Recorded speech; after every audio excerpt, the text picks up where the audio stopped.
Entrer en action de forces militaires avec ces incertitudes, comment vous entrevoyez l'issue de cette opération? On le rappelle, le président Yaya Jammeh, président sortant, est quand même encore au pouvoir pour quelques heures parce que son mandat expire au terme de la constitution gambienne à minuit ce soir. Comment vous entrevoyez l'issue de cette opération qui vient de commencer? Mamour, il ne faut pas faire de confusion. Aujourd'hui, le président Yaya Jammeh est devenu illégal.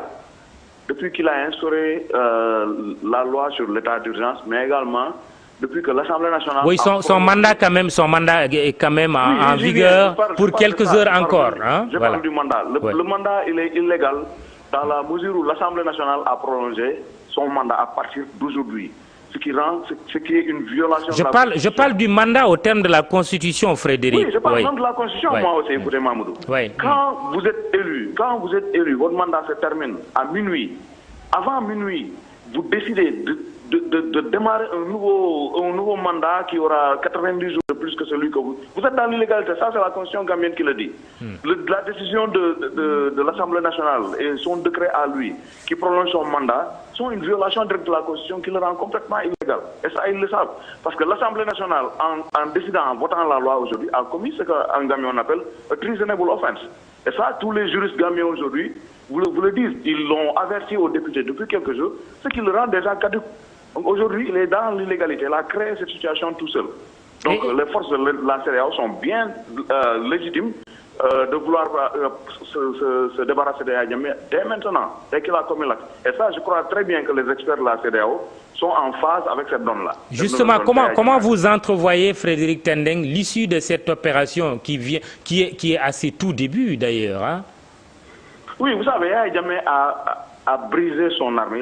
C'est une armée qu'il a divisée. Depuis quelques jours, les militaires qui sont dans les autres camps militaires, dans les autres baraques, de Yundum, de Farafenye, de Fadjara, de Koudang, de Bassé, il les a désarmés.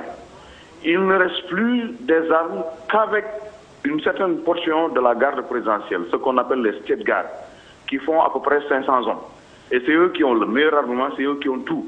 Mais même dans le state guard, il y a eu une purge. Avant-hier dans la nuit, il y a plusieurs officiers supérieurs qui ont été arrêtés, dont l'un de ces aides de camp, qui ont tous été arrêtés parce qu'ils demandaient ceux qui sont loyaux, ceux qui ne sont pas loyaux. Son artificiel chef a été arrêté.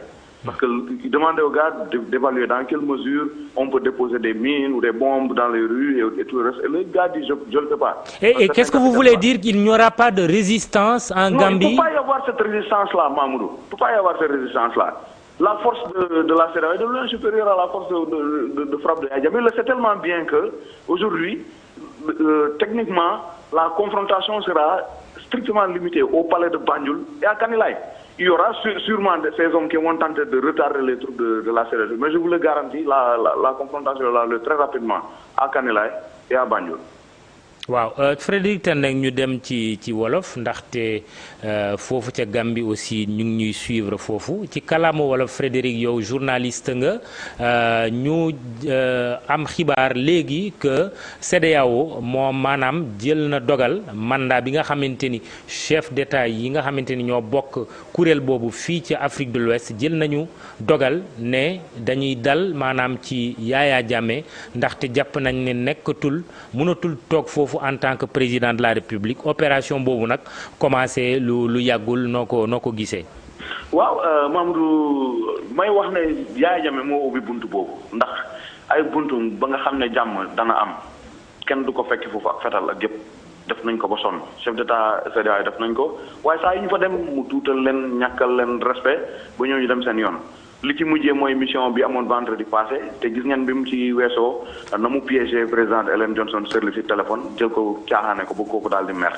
donc Yaya Jammeh ci boppam musul bëgg ñu régler à l'amiable situation bi kon mu ngi doon ubbi buntu confrontation. léegi nag tey moom dafa décidé ne dafay yokk mandat ci constitution Gambie soo ko defee rek violé nga jalgati nga donc tu deviens un hors la loi.